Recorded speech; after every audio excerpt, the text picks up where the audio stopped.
dan gurunya serta orang tua kita semuanya, ulama kita semuanya, Habib Abdullah Al-Haddad, Habib Ahmad bin Al-Habsyi, wa usulihim wa furaihim, wa walidina wa walidikum ajma'in, wa ila khatatin Nabi Muhammadin sallallahu alaihi wasallam. Al-Fatihah. Bismillahirrahmanirrahim. Alhamdulillahirabbil alamin. Ar-Rahmanir-Rahim. Maliki yaumiddin. Iyyaka na'budu wa iyyaka nasta'in. Ihdinas siratal mustaqim. Siratal ladzina an'amta 'alaihim ghairil maghdubi 'alaihim waladdallin. Amin. Bismillahirrahmanirrahim. Alhamdulillahirabbil alamin. Allahumma shalli wa sallim ala sayyidina Muhammadin wa ala alihi wa sahbihi ajma'in. Assalamualaikum warahmatullahi wabarakatuh. Alhamdulillah kita semuanya bisa duduk berkumpul bersama di tempat yang insya Allah penuh dengan keberkahan ini. Semoga duduknya kita, kumpulnya kita di tempat ini benar-benar menjadi duduk yang membawa keberkahan insya Allah. Nah, kita berharap pulang dari majlis ini kita semuanya berubah keadaannya menjadi lebih baik, menjadi orang yang mencintai aulia Allah wassalihin. Amin ya rabbal alamin. Pada kesempatan kali ini saya mau muqaddimah dulu. Kita akan mau mengkaji kitab Risalatul Jami'ah. Nah, untuk yang ini kitabnya malam ini belum kita kaji masih. Jadi untuk yang belum punya kitabnya dan ingin memiliki kitab, nanti bisa beli di sana. Harganya lebih murah daripada satu bungkus gudang garam. Itu pokoknya berapa? 15.000 kalau nggak salah. Kayak murah, pokoknya itu nanti kitab yang akan kita kaji selama kajian di sini. Tentunya yang kita bahas bukan cuma itu aja ya. Jadi nanti itu kita bahas dikit, nanti kita akan penjabarannya yang panjang. Nah, harapan saya kalau bisa yang ngaji juga menyiapkan senjatanya yaitu alat tulis. Nanti yang penting-penting nanti bisa ditulis. Nah, di kesempatan kali ini karena ini muqaddimah dan ini masih bulan Dzulqa'dah. Nah, Dzulqa'dah itu bulan wafatnya seorang ulama yaitu Al-Habib Abdullah bin Alawi Al-Haddad. Kalau Anda sering dengar ratib haddad, maka ini yang akan kita ceritakan adalah muallifnya. Pengarangnya itu bagaimana beliau menjalani kehidupannya dari mulai lahir sampai nanti wafatnya, sebagian pemikiran beliau, akhlak beliau, karya beliau, sampai nanti juga akan kita kisahkan mu'alif kitab Risalatul Jami'ah ini, itu Habib Ahmad bin Zainal Habsyi, insyaallah akan kita bahas bersama di pertemuan yang penuh dengan berkah ini insyaallah ya. Amin, Allahumma amin. Ya, ini kita cek. YouTube udah masuk ya? Oh YouTube masuk, alhamdulillah. YouTube masuk. Ya, oke. Ya kita sekarang mulai mengkaji siapakah Habib Abdullah bin Alawi Al-Haddad. Saya dari kemarin itu banyak berkholwat untuk nyari tentang sejarah beliau, namun dari sisi yang jarang dibahas. Nah, kalau dari sisi karomahnya udah banyak yang dengar. Habib Abdullah Al-Haddad itu punya karomah yang ceritanya itu mutawatir. Tahu nggak ceritanya mutawatir? Jadi karomah beliau itu disaksikan sama banyak orang, dan orang itu cerita lagi ke orang lain, dan sekian banyak orang itu nggak mungkin bohong. Artinya apa? Memang secara dhahir disaksikan karomahnya beliau itu oleh orang banyak. Banyak sekali karomahnya Habib Abdullah Al-Haddad. Namun saya ini dididik oleh guru-guru yang memang mengajarkan jangan mudah menceritakan karomah. Kenapa? Karena orang itu kondisi hatinya macam-macam. Ada orang yang akan percaya 100%, ada orang yang apa yo? Mosok. Wah, iki dongeng. Ini jangan-jangan kebanyakan lihat Marvel film. Apa sering lihat Avenger mungkin. Takutnya kan begitu.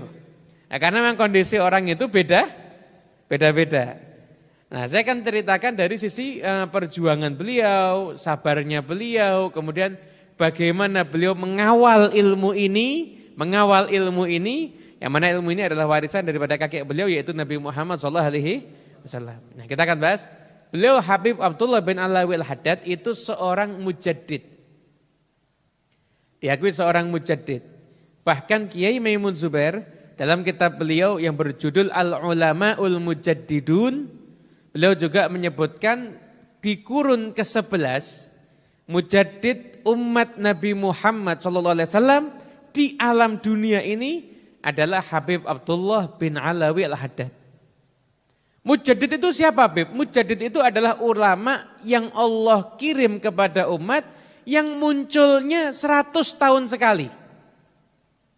Setiap 100 tahun sekali umat Nabi Muhammad SAW itu ada mujaddid-mujaddid yang beliau itu menjadikan agama ini orisinil sesuai dengan zaman Nabi, tapi tetap dengan bahasa lisan orang zaman sekarang. Ini nanti mau saya suruh ke sini, maju sini. Jadi mujaddid itu adalah orang yang akan menjadikan agama ini orisinil sebagaimana zaman Nabi Muhammad, namun sesuai dengan bahasa orang yang ada di zaman sekarang. Atau maju enggak, Pak? Biar social distancing. Ya. Itulah mujaddid. Dan akan menafikan atau melawan berbagai macam pemahaman yang sesat. Itulah tugasnya seorang mujaddid seperti itu. Dan beliau ini 100 tahun sekali munculnya mujaddid ini. Di antaranya di kurun ke-11 adalah Al-Imam Al-Habib Abdullah bin Alawi Al-Haddad. Nah, beliau Habib Abdullah Al-Haddad itu lahir di kota Tahrim. Tahrim dari pasangan suami istri yang soleh dan solehah.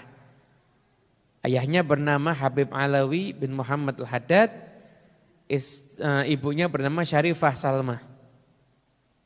Dari Syarifah Salma ini keturunan ulama yang besar yaitu Habib Ahmad bin Muhammad Al-Habsyi Syahibul Syaib.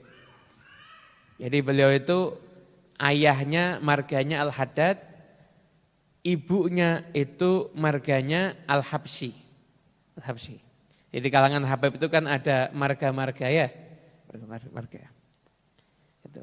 Beliau lahir dari kecil, beliau itu sudah kelihatan kalau nampak ini orang pilihan. Dari mulai kecilnya.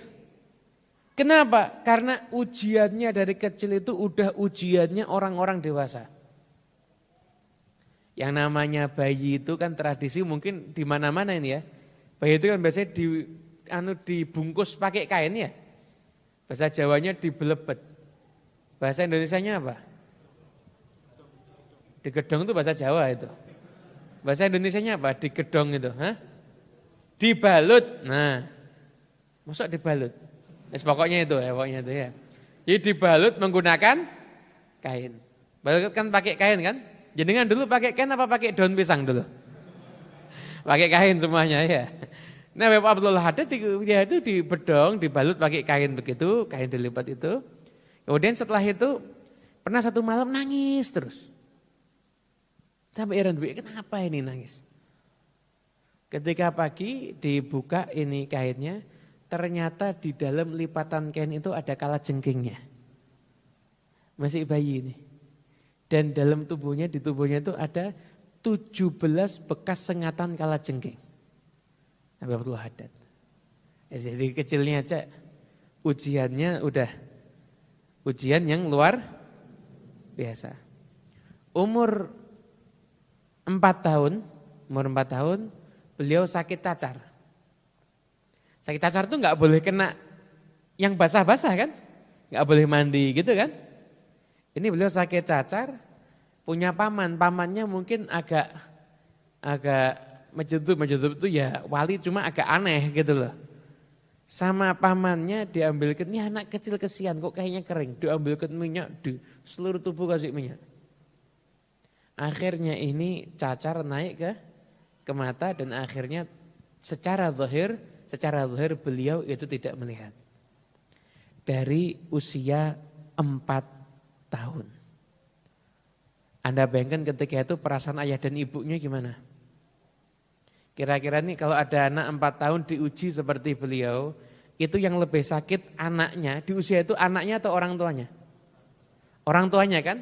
Orang tua kan pasti hatinya hancur. Orang itu hatinya hancur itu lebih sering bukan karena tersakiti, namun karena merasa menyakiti.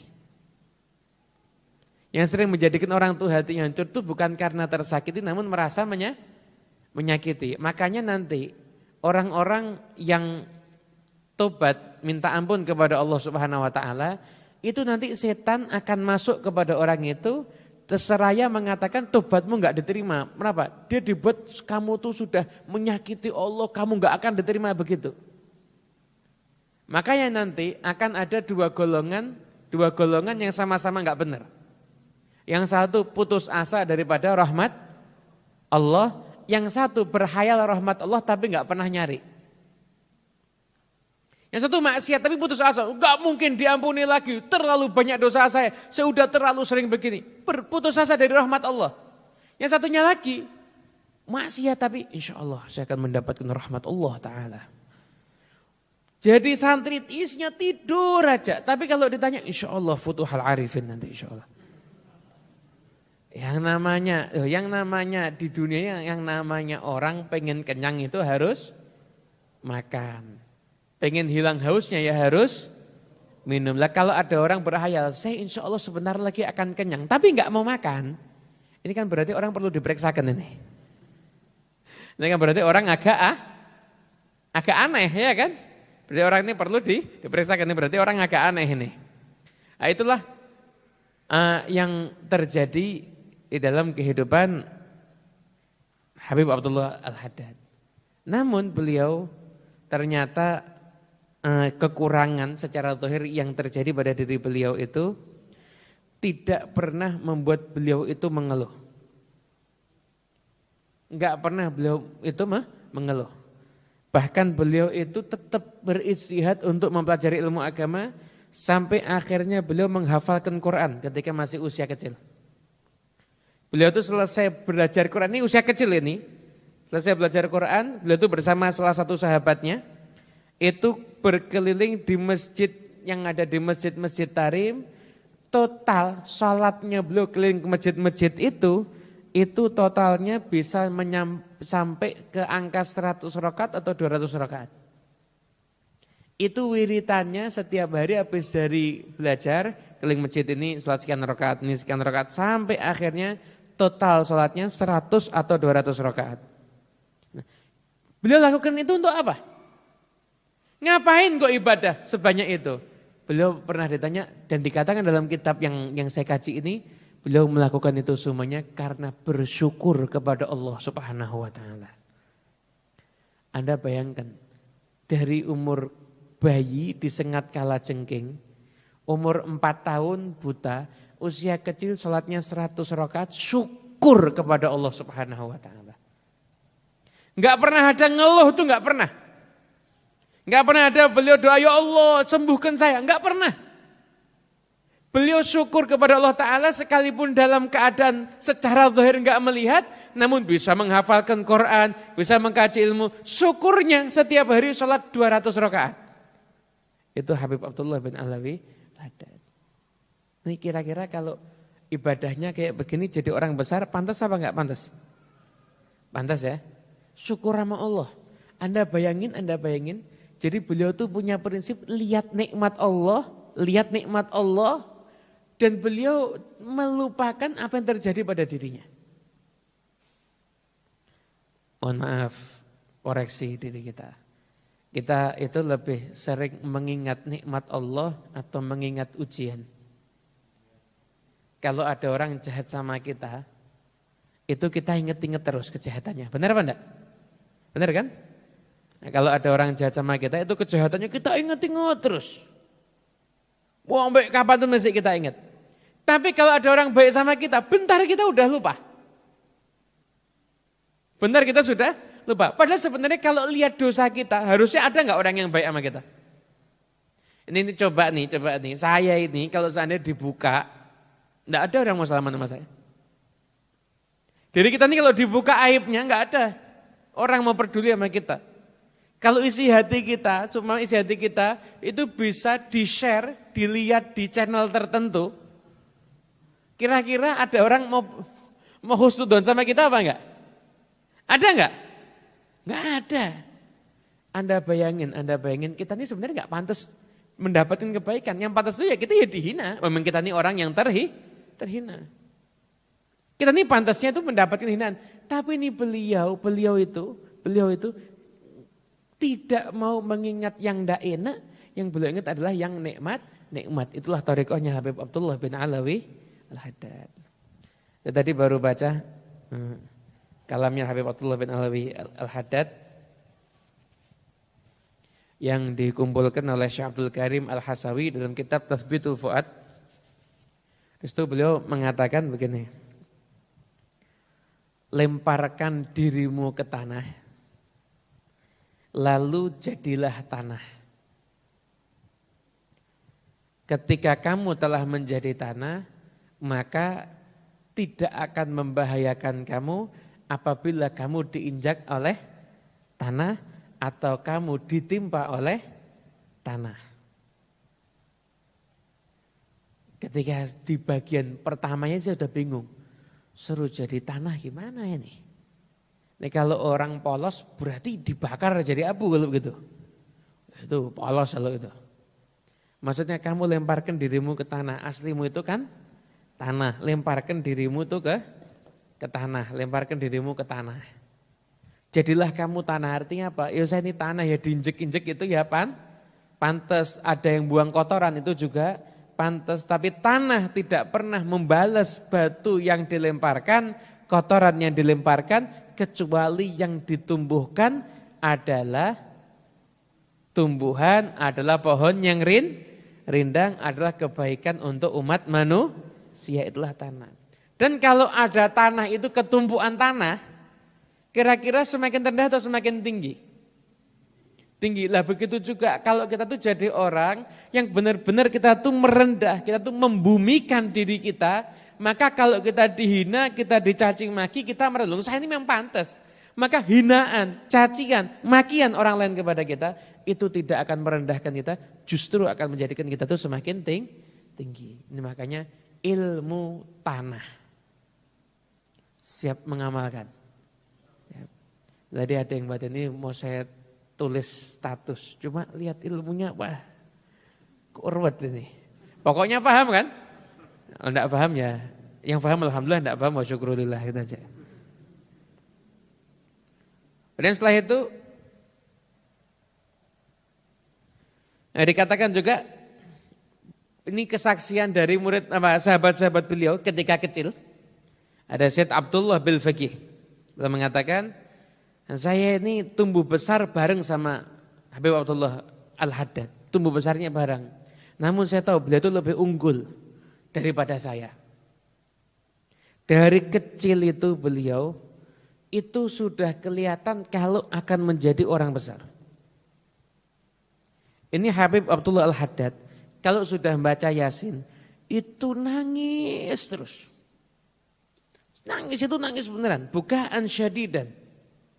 Kalau sudah baca surat Yasin.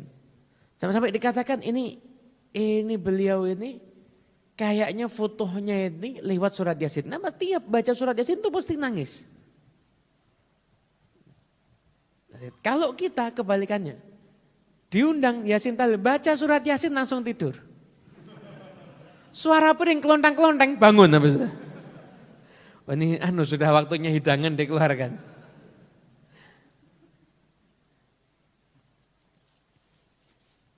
Kemudian kalau sudah zikir, itu sampai kadang-kadang enggak sadar.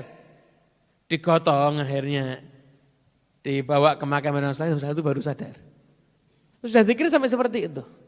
Dari kecil, usia kecil ini, sudah nampak beliau itu orang yang menikmati zikir dan memahami makna daripada ayat suci Al-Quran.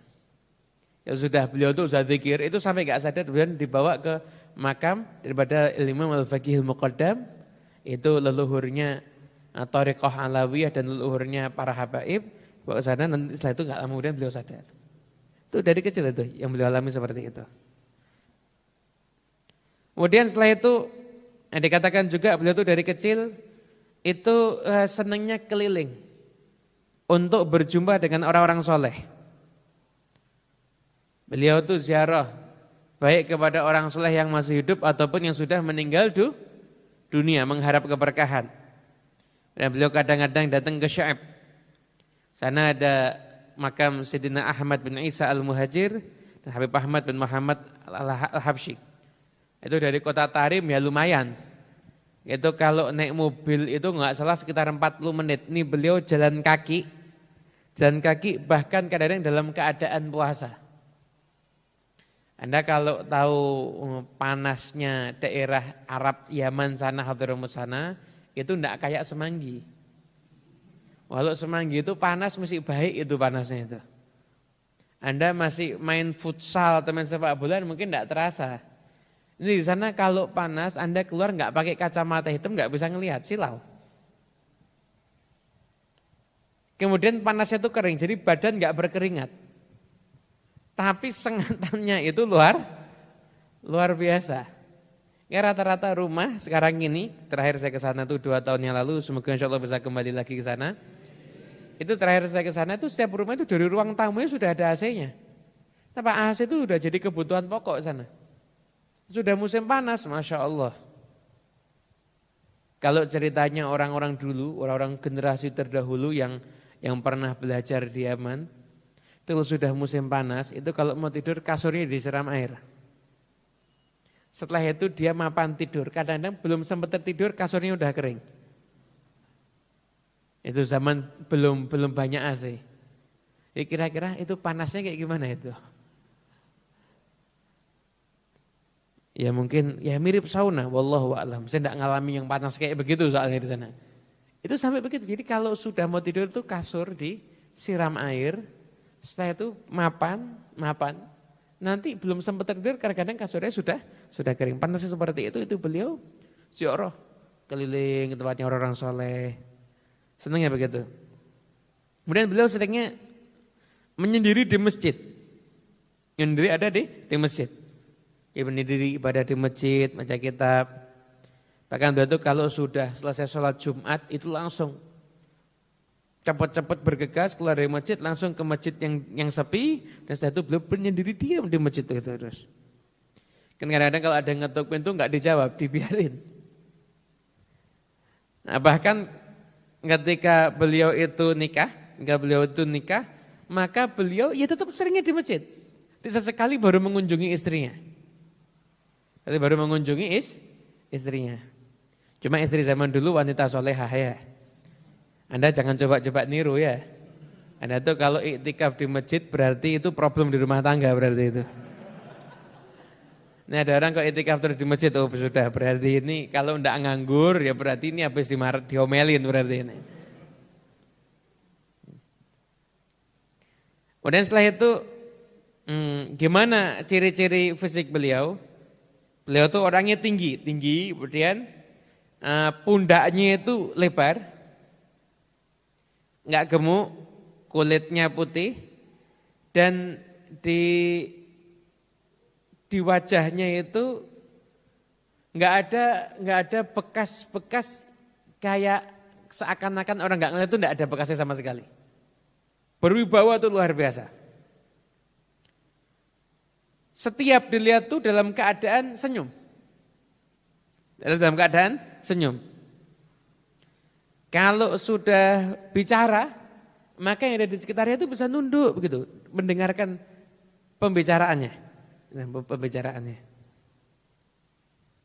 Dan seringnya duduknya itu tarobak itu berarti bersila ya. Biasanya orang itu bersila yang kaki kanan ini yang di atas, biasanya begitu. Dan kalau bersila itu biasanya orang soleh itu yang kaki kanan ini yang ada di atas. Tidak usah terus ngubah posisi kaki, tidak apa-apa. Nanti aja, pura-pura enggak dengar dulu enggak apa-apa ini. Karena saya mau ngubah posisi kaki semuanya, ya saya pura-pura enggak lihat juga kok.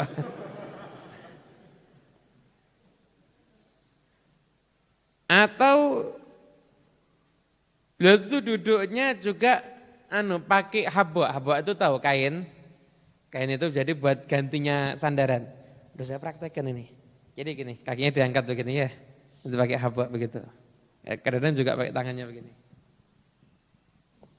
Jadi yang mensifatkan dengan jelas ini.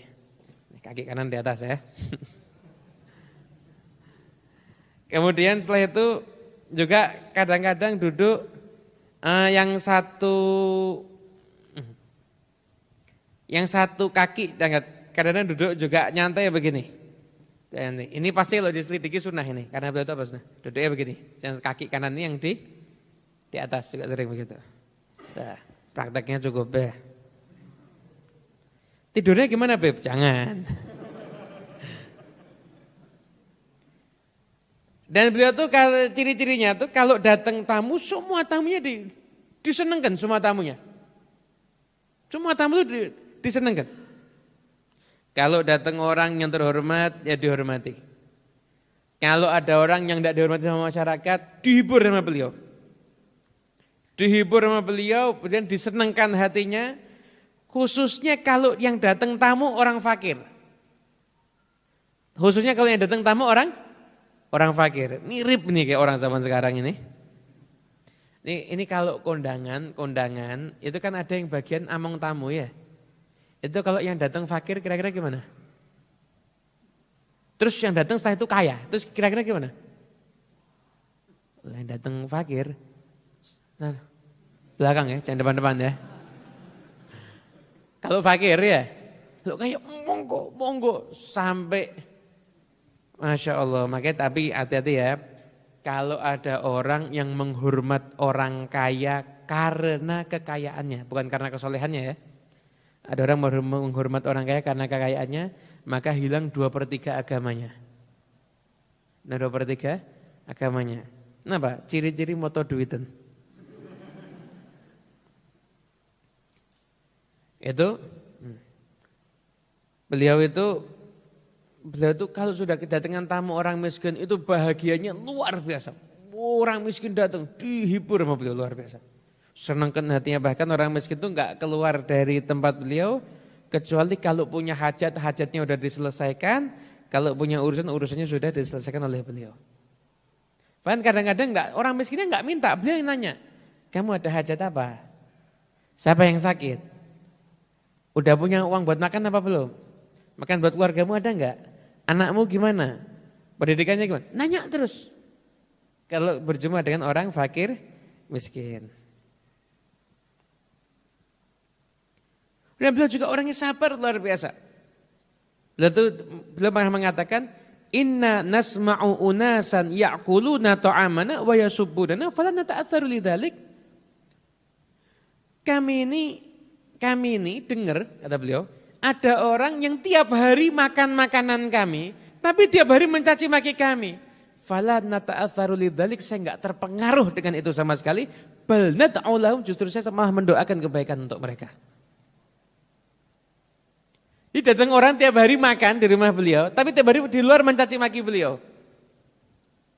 Umpama nih ada orang datang tempat Anda, beramah tamah, Anda kasih makan yang enak, Anda traktir. Terus Anda dengar dia mencaci maki Anda, besok datang Anda traktir lagi enggak? Beliau bukan cuma ditraktir lagi, udah ditraktir didoain. Dari ditraktir didoakan. Beliau itu kalau sampai memang beliau itu marahnya itu pasti tepat sasaran. Kalau sampai pembantunya itu salah karena nama beliau dimarahin, dan setiap selesai dimarahin mesti dikasih hadiah. Sampai penggantinya mengatakan apa? Laitau yaghdabu alayya kullahin. Kalau tahu gini coba marah terus sama saya nih. Bayangin, jadi setiap habis dimarah dikasih hadiah. Orang kayak gini ada enggak ini? Kalau ada, tolong saya dikenalkan ya. Saya pengen buat dia marah soalnya. Kalau ada tolong saya dikenalin ya. Itu kalau ada orang ganggu beliau, orang itu terus kemudian kualat begitu. Beliau malah kalau ada ini loh, ini gara-gara kualat sama Habib Abdullah Al-Haddad, beliau tegur, enggak boleh begitu, doakan yang baik untuk orang. Jangan pernah mendoakan keburukan untuk orang lain sekalipun orang itu mendolimi kita. Ini akhlaknya Habib Abdullah bin Alawi Al-Haddad. Pernah. Haddad itu artinya tukang besi. Pernah waktu itu ya model kayak sekarang ini, mau dekat Idul Adha begini, ada satu satu orang tua nyuruh anaknya, nak ini besok kamu bawa ke tempatnya Haddad, kemudian setelah itu biar dia asah besok kita ini, biar ditempa, biar nanti kalau waktu korban ini besok bisa kita gunakan dengan baik. Oh ya, sama anaknya dibawa, anak nggak tahu Haddad ini siapa, nanya Haddad, semua orang kasih tahu, itu loh Habib Abdullah Al-Haddad. Oh datang, tok pintu, assalamualaikum, waalaikumsalam. Saya disuruh sama bapak, ini ada pisau, tolong pisaunya diasah lagi, biar tajam karena pisaunya mau dipakai buat korban. Oh ya, taruh di situ pisaunya. Besok jam sekian diambil ya. Oh ya, anaknya pulang. Ini selesai ini anak pulang, Habib Al-Haddad bukan tukang besi. Al-Haddad itu marganya, bukan profesinya. Marganya itu Al-Haddad, bukan profesinya tukang besi. Diambil, bawa ke tukang besi, suruh ngasah, suruh ngerapikan yang bagus. Kemudian dibawa balik ke rumahnya, besok anak kecilnya datang. Mana pisaunya? Itu sudah siap. Oh ya, berapa ini ongkosnya? Gratis, tidak usah bayar. Bawa sama anak tadi. Tunjukkan ke abahnya. Oh ini, berapa ini nak ongkosnya? Gratis, tidak usah bayar. Loh, di mana? Kok gratis? Itu tempatnya Haddad. Tidak ada Haddad gratis di sini, semuanya bayar pakai ongkos kok. Itu yang di sana itu. Siapa namanya? Abdullah Al-Haddad. Ya Allah, inna lillahi wa inna ilaihi raji'un. Kamu ini kok bodoh tuh. Itu ulama besar, kamu suruh ngasah pisau. Akhirnya setelah ini, datang sini, ikut sama saya ke sana, minta maaf kita sekarang. Bawa anaknya, kita datang ke tempatnya Habib Abdullah Al-Haddad. Dibuka pintu, bilang Habib saya minta maaf. Anak saya enggak tahu. Saya suruh ke tukang besi malah dibawa ke tempatnya antum. Enggak apa-apa, enggak ada masalah. Berarti kita minta maaf gini, kita harus berbuat apa ini? Enggak ada masalah, saya senang. Sekarang kalau kamu korban, saya kan juga dapat pahalanya. Karena saya yang buat pisaunya itu jadi tajam.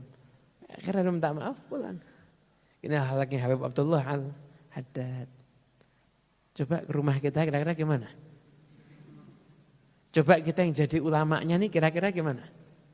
Itu mungkin anak kecil itu kita maki-maki, kita sumpahin bapaknya, ibunya, adiknya, ponakannya, cucunya yang belum lahir. Keturunannya kita sumpahin semuanya. Kata begini Habib Abdullah bin Alawi Al-Haddad, Masya Allah.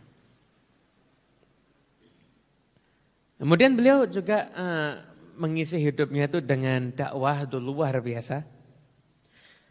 Ulama itu kan ada yang berdakwah dengan syairnya ya. Imam Busiri kan syairnya kan.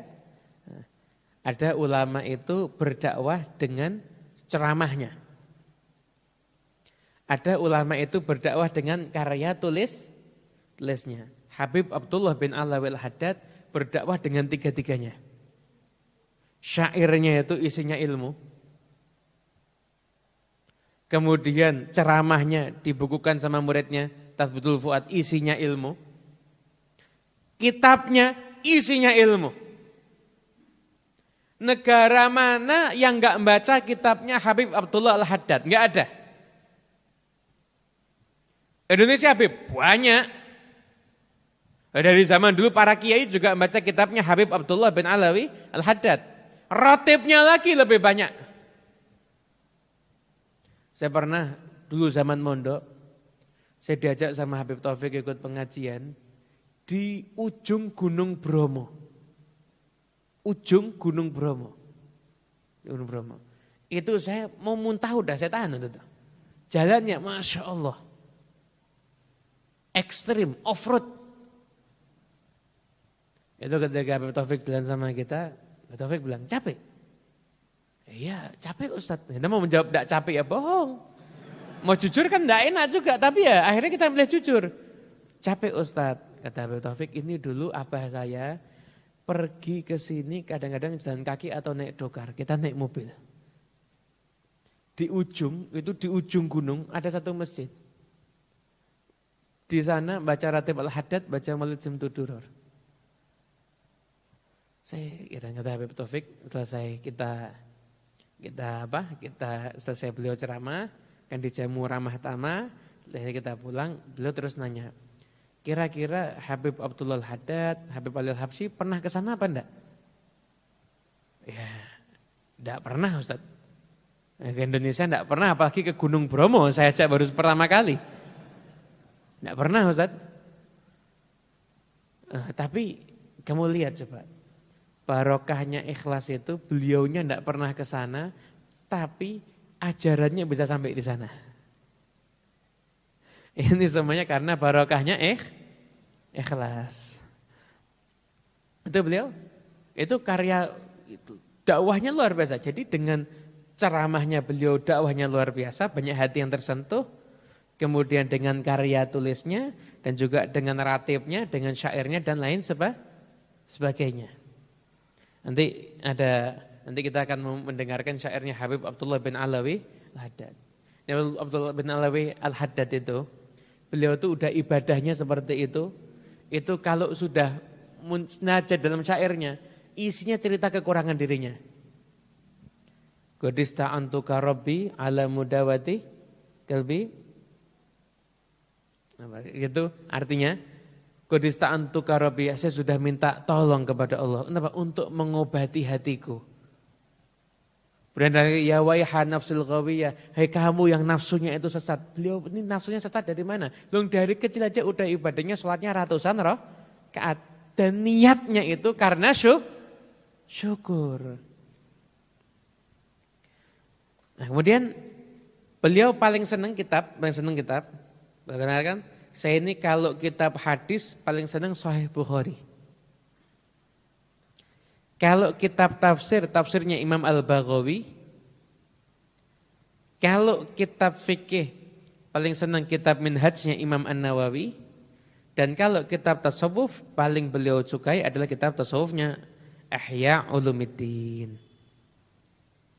Beliau itu dakwah beliau di rumahnya muridnya namanya Said Zainal Abidin Al-Idrus.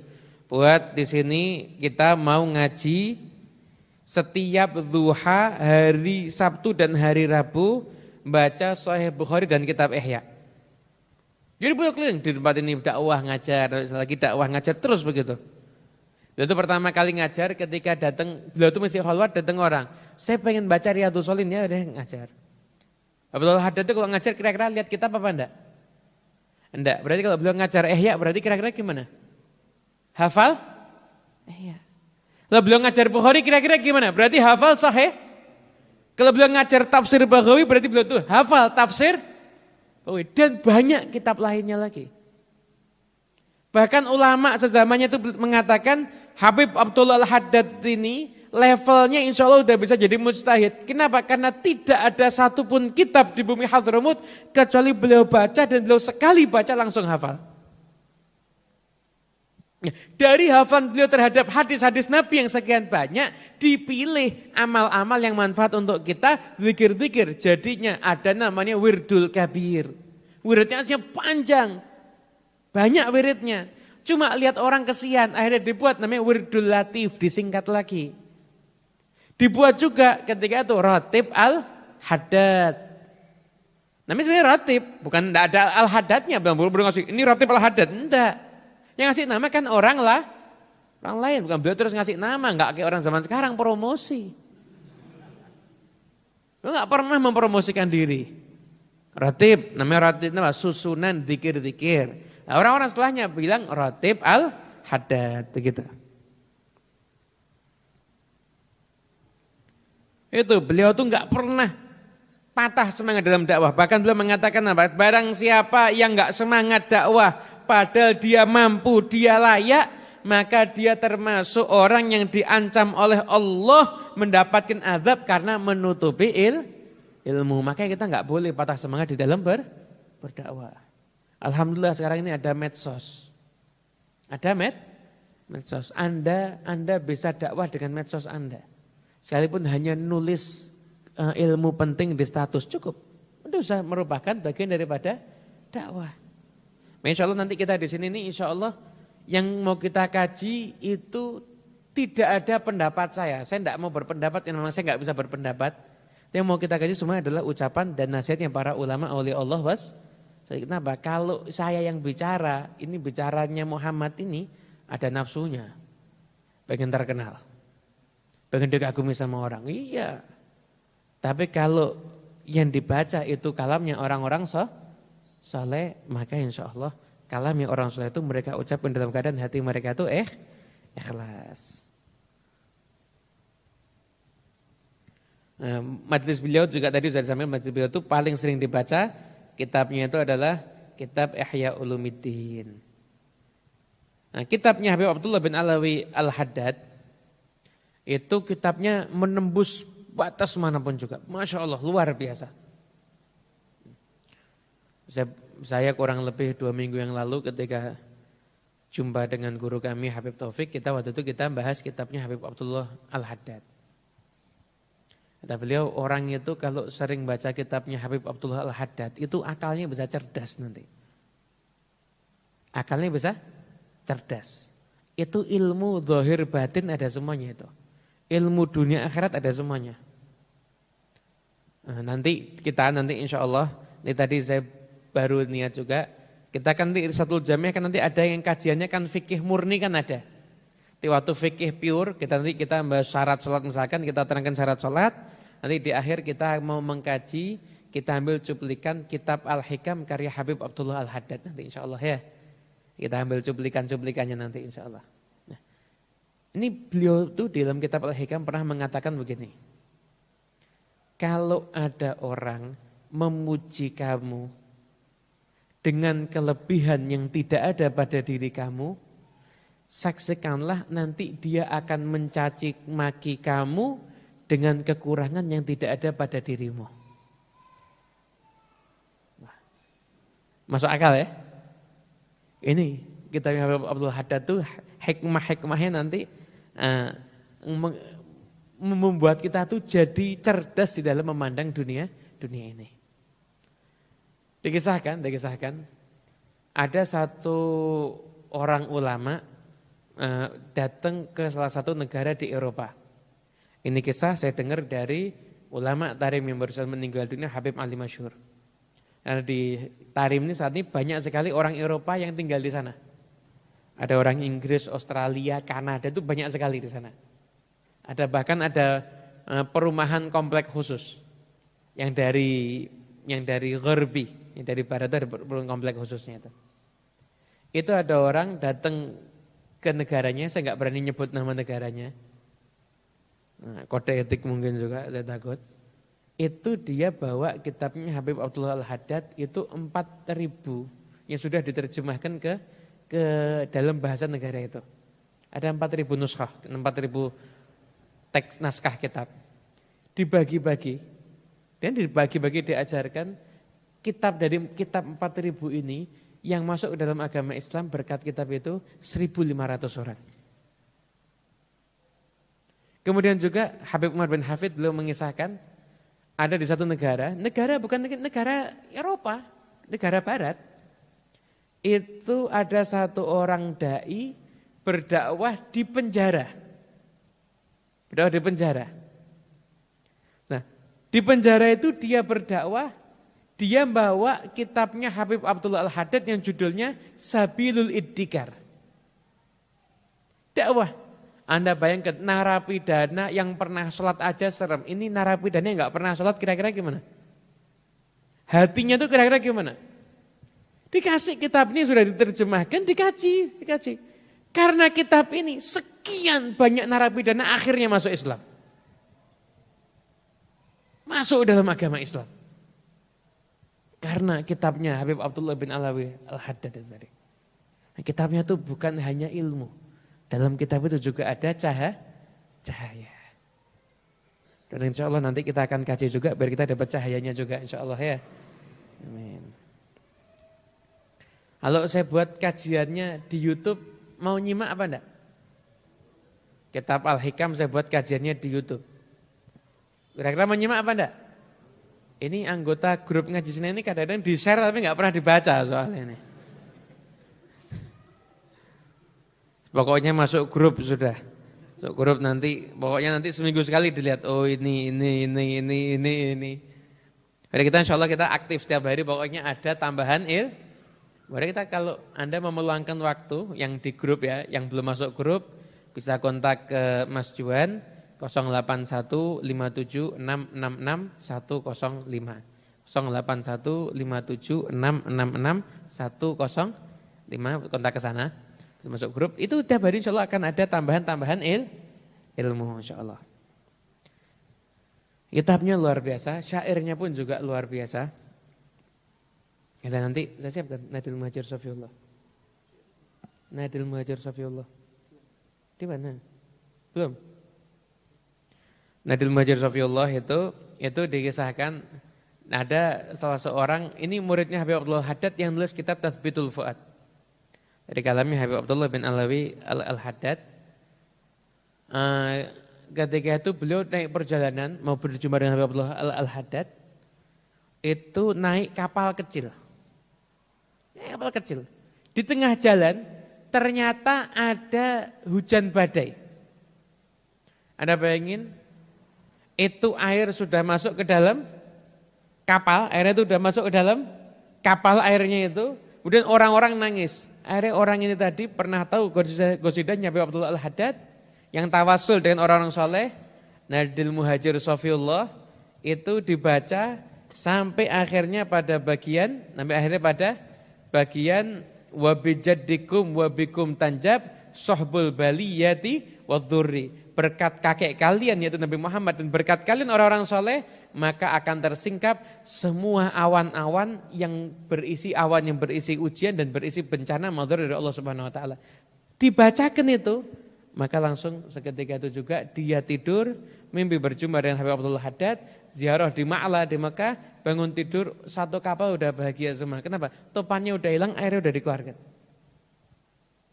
Bahkan sampai-sampai orang yang ada di kapal itu bilang, ini kamu ulama, jangan doa cuma minta topannya berhenti. Sekarang kita doakan biar kita ini dapat ikan yang banyak. Nah, memang nelayan, mikirnya enggak mikir selamat, mikir ikan juga. Doakan insya Allah berkah. Akhirnya ini nelayan karena berkat qasidah ini itu dapat ikan total kalau dimasak 7 panci gede. Ikan apa Bib? Wallahu a'lam, saya enggak tahu. Di situ enggak ada keterangannya, ini gurame, patin apa-apa. Enggak ada keterangannya di situ. Wallahu a'lam. Nanti insya Allah kita biar ada macam qasidah, kita ikut zikir bareng-bareng ya qasidahnya. Bulan Ramadan beliau di tahun Bapak beliau Ramadan beliau itu semakin sakit, semakin memburuk sampai akhirnya beliau itu di dekat-dekat hari meninggalnya beliau itu sudah tidak ada, mungkin Bapak meninggal beliau sudah tidak ada daging lagi, hanya kulit dan tulang aja. Dan dikatakan oleh putranya, 20 tahun yang lalu ayahku sudah pernah mengatakan, saya berharap di hari saya wafat dan di jasadku enggak ada dagingnya sama sekali. Benar-benar tulang sama kulit aja. Dan selama sakitnya beliau paling sering membaca hadis. Hadis ini karena beliau kan cintanya sama kitab Sahih Bukhari ya. Di kitab Bukhari itu hadis terakhirnya apa? Kalimatani khafifatani 'alal lisan thaqilatani fil mizan habibatani ilar rahman. Ada 2 kalimat yang ringan diucapkan di lisan, berat dalam timbangan amal mizan dan dicintai oleh Allah yang Maha Penyayang. Apa kalimat itu? Subhanallah wa bihamdihi subhanallahil azim. Itu hadis terakhir Bukhari, hadisnya ini. Beliau baca tuh subhanallah bihamdihi subhanallahil azim, baca hadisnya. Sering menyebut ya Muhammad, ya Ahmad, ya Muhammad, ya Ahmad, ya Muhammad, ya Ahmad. Bahkan kadang-kadang kalau sering angkat tangannya kayak orang mau sholat begitu. Dan saya pernah baca di keterangan kalam Habib Ahmad bin Umar bin Semit, akhir ucapan beliau sebelum beliau wafat adalah ucapan subhanallah wa bihamdih subhanallahil azim. Setelah itu beliau meninggal dunia di tengah malam dan masyarakat baru tahu ketika fajar, maka berbondong-bondonglah masyarakat mengharapkan keberkahannya, dan putra beliau Habib Hasan, Habib Alwi itu yang melanjutkan perjuangan dakwah beliau beserta murid-muridnya, di antaranya Habib Ahmad bin Zain Al-Habsyi yang akan kita baca karya kitabnya, yaitu Risalatul Jami'ah insyaallah ya. Risalatul Jami'ah yang akan kita baca insyaallah. Insyaallah kitab Risalatul Jami'ah ini yang akan jadi pembahasan kita di dalam ngaji Senin di setiap Seninnya. Jadi Senin ini berikutnya akan kita kaji terus insyaallah. Karena minuman sudah disiapkan, kita mau dengarkan qasidah. Siap? Belum? Ya, ini ustadznya suruh nyari kan namanya. Yang terakhirnya terakhirnya ini tidak dapat nanti. Ya, mengharus minumannya boleh dibagi. Minumannya boleh dibagi. Minumannya silakan dibagi.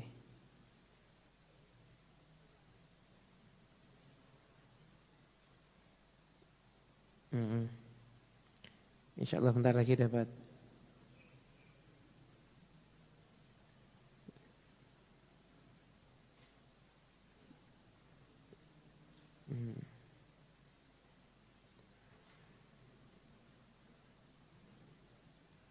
Ya, ada minuman, ada hidangan, silakan dinikmati.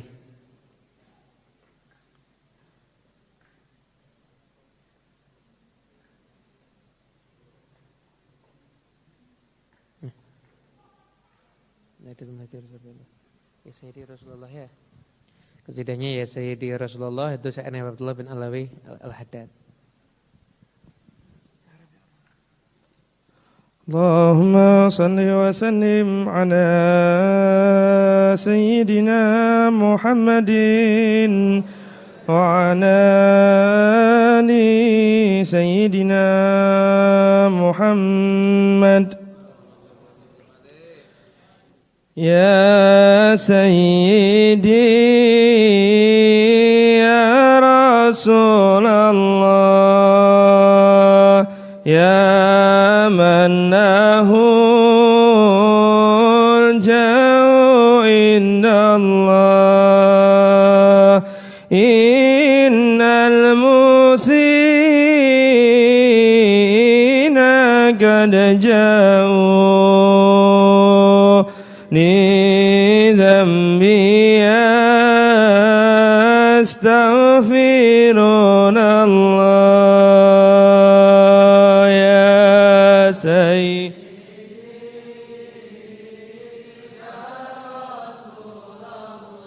الله يا من له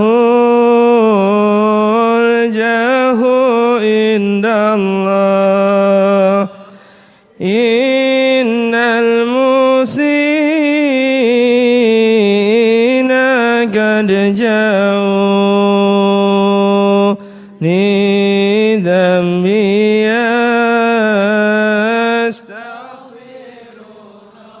نادي المهاجر صافي الله ذاك ابن عيسى بسداد ثم المقدم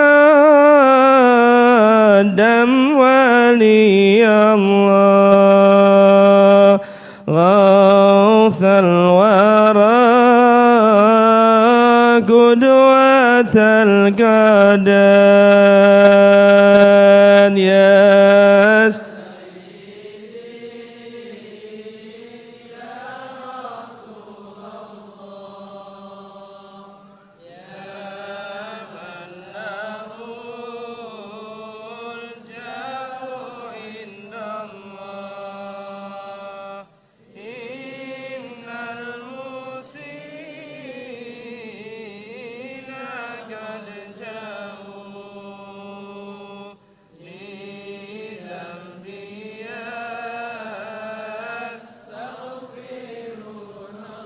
ثم الوجيه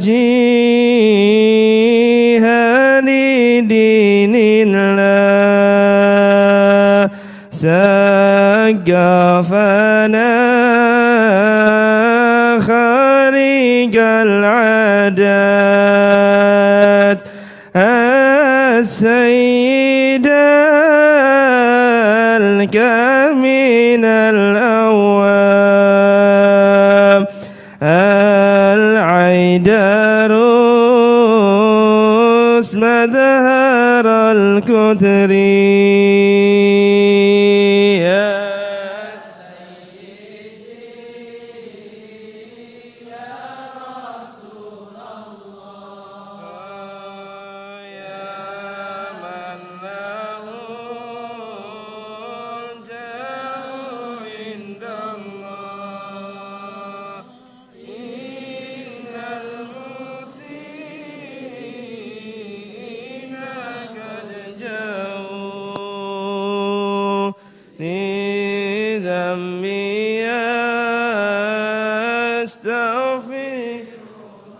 قوموا بنا وكشفوا عنا يا سادتي هذه الأسواق وحموا مدينتكم الغنى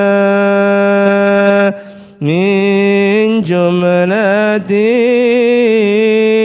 الشر والبلوى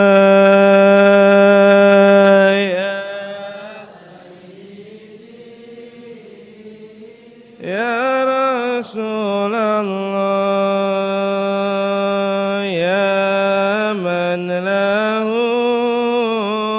الجاه عند الله إن المسيئين قد جاءوا لذنبي يستغفرون يا أهل الحساب والنسب الأسنى والعلم والحلم والتقوى بجدكم وبكم تنجم صحب البنية وذري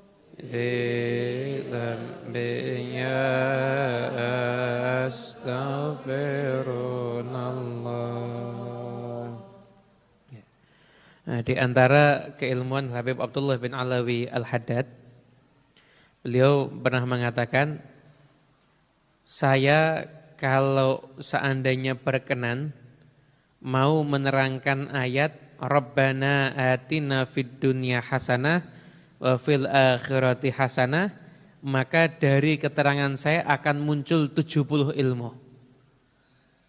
Dan setiap huruf daripada surat Al-Fatihah, maka saya punya sekian banyak ilmu. Itu keluasan ilmu Habib Abdullah bin Alawi Al-Haddad. Kemudian setelah itu kalau kita pengen tahu thariqahnya beliau, jalan beliau menuju Allah Subhanahu wa taala, maka beliau mengatakan thariqahnya beliau itu yang disebutkan oleh para ulama yaitu mukhalafatun nafsi birriyadhah. Berusaha melawan hawa nafsu dengan riyadhah, dengan usaha yang gigih. Riyadhah itu latihan itu melawan hawa nafsu itu ada dua macam. Ada riyadhatus syahwat, ada riyadhatul akhlak. Ada melawan hawa nafsu yang berkaitan dengan syahwat, ada melawan hawa nafsu yang berkaitan dengan akhlak. Yang berkaitan dengan syahwat contohnya apa? Melawan hawa nafsu dengan cara apa? Dengan cara memperbanyak puasa. Banyak qiyamul lail dan zuhud. Tidak mencintai dunia, bukan tidak punya dunia, tidak mencintai dunia. Makanya kadang ada orang kaya bisa zuhud, ada orang miskin malah cinta dunia juga banyak. Ada orang miskin tiap hari yang dibahas cuma harta tetangganya nambah apa enggak? Orang miskin yang dibahas cuma harta tetangganya nambah atau tidak. Kemudian setelah itu yang kedua riyadhatul akhlak dengan cara apa? Ini yang paling susah. Yaitu apa? Dengan cara antasila man qata'ak, kamu nyambung hubungan dan orang yang memutuskan hubungan dengan kamu. Wa tu'tiya man harama, kamu ngasih orang yang dia enggak pernah mau ngasih kamu. Wa ta'fu amman dhalamak, dan memaafkan semua orang yang menzalimi kamu. Wa la taghdab li nafsika abadan, dan jangan pernah marah karena dirimu selamanya. Kalau bisa, maka Anda menjadi hamba Allah yang tidak terikat dengan hawa nafsu. Kalau udah enggak terikat dengan hawa nafsu, maka insya Allah hidupnya akan senang dunia akhir. Sebenarnya nafsu ini ujungnya kehancuran sebenarnya. Anda kalau marah, rata-rata Anda setelah marah, fisik Anda lemah apa enggak setelah marah? Lemah. Orang tuh kalau berantem emosi mesti kalah. Pasti kah? Kalah. Kenapa? Jadinya lemah. Kemudian yang kedua, Anda kalau nyimpen dendam sama orang lain, kira-kira hidup Anda semakin enak apa enggak? Bayangin Anda udah marah sama dia Anda anggap dia orang zalim, orang jahat, tapi semakin Anda benci, semakin dia semakin sukses, semakin kaya. Bisa lama-lama minum obat sakit jantung akhirnya ini. Na'udzubillah min dzalik. Itulah thariqah daripada Al-Habib Abdullah bin Alwi Al-Haddad, dan masih banyak lagi yang insyaallah doakan insyaallah saya ada himmah, saya ini sudah rancangan banyak, cuma itu tadi mudah-mudahan semangatnya dimunculkan sama Allah. Saya mau mengkaji paling tidak tabarukan di YouTube online itu 2 kitab, Sahih Bukhari, niru Habib Abdullah Haddad dan niru semua jalur. Kemudian sanad saya secara nasab itu pecinta Bukhari semuanya. Nah, kakek kami itu pecinta Bukhari semuanya, begitu juga kakek kami yang dari jalur ibu juga seorang ulama, itu juga pecinta Bukhari semuanya. Dan saya pengen mengkaji Sahih Bukhari secara online, saya pilih hadis-hadis yang berkaitan, paling tidak seminggu sekali satu video, Al-Hikam seminggu sekali satu video. Doakan ada kekuatan dan semangat dari Allah Subhanahu Wa Taala, amin ya rabbal alamin. Nah, hadirin yang dimuliakan Allah Subhanahu Wa Taala, untuk pertemuan yang akan datang, kita akan membahas 10 hari pertama Dzulhijjah dan tentang kurban. Jadi nanti insya Allah kita akan kirim PDF ke grup Ngaji Senin. Kalau Anda mau nyemak pakai HP silahkan. Kalau Anda pengen nyetak nanti silahkan Anda cetak, tapi jangan diperjualbelikan. Saya tuh punya PDF rangkuman kurban, biasanya nanti disihir sama Mas Juan jadi PDF yang asik, yang cantik. Itu tentang puasa, zakat fitrah dan kurban. Kemarin puasa zakat fitrah udah dapat kan? Puasa zakat fitrah, sekarang ini tentang kurban. Ini PDF ini nanti akan kita jelaskan di pertemuan yang akan datang. Jadi kalau jenengan punya teman-teman jenengan itu panitia kurban dan kepengen kurbannya lebih baik. Karena banyak panitia kurban, tidak kepengen kurbannya itu lebih baik juga banyak. Jadi yang kepengen kurbannya lebih baik, maka silahkan jenengan ajak ngaji di sini, jenengan bagikan ke dia PDF-nya, dan ajak ngaji di sini. Silahkan nanti kalau ada pertanyaan, maka Anda pelajari dulu, nanti pertanyaan WhatsApp ke Mas Juan, nanti saya akan mengkaji garis besarnya aja, enggak bacakan lagi kayak anak TK nanti. Saya akan kaji garis besarnya aja, tentu nanti saya akan terangkan hukum-hukum pertanyaan yang berkaitan dengan masalah kurban. Pertanyaan terakhir masuk kalau bisa hari Minggu malam ya. Malam atau Sabtu malam, nanti insya Allah akan kita kaji yang memang penting berkaitan dengan kehidupan sehari-hari yang berhubungan dengan kurban. Ada nanyanya juga lucu kok. Kalau misalkan hewan kurbannya tidak diketahui jenis kelaminnya gimana? Lah kuwi wedhus cap apa kuwi? Kambing itu kan kalau tidak jantan ya betina itu kan sore jelas nyata kan itu. Insya Allah nanti ini di hari Senin yang akan datang. Karena mohon maaf kurban itu banyak tata cara pembagian kurban yang kurang tepat. Banyak tata cara pembagian kurban yang kurang tepat. Contohnya kulit dijual. Lah berarti nggak boleh dijual. Kalau yang jual panitia atau yang kurban enggak boleh. Tapi kalau yang jual fakir miskin itu jadinya boleh. Jadi itu semuanya ada ilmunya. Ibadah itu pakai ilmu. Ibadah itu pakai ilmu. Anda tanya, yang sudah nikah tanya sama istrinya. Kalau ada yang punya istri pintar masak tuh pakai ilmu apa enggak? Anda tuh masak masukkan bumbunya keliru. Air belum mendidih Anda sudah masukkan bumbu, rasanya beda. Buat teh itu ada ilmunya. Jadi kira buat teh enggak ada ilmunya. Nah kalau buat teh celup. Misalnya kalau pakai teh celup itu jangan langsung taruh kasih gula, cor air panas. Itu terlalu mainstream itu. Nah ilmunya ini dapat dari pakar pertehan sosial. Enggak tahu ini enggak ada data, enggak tahu benar apa salah.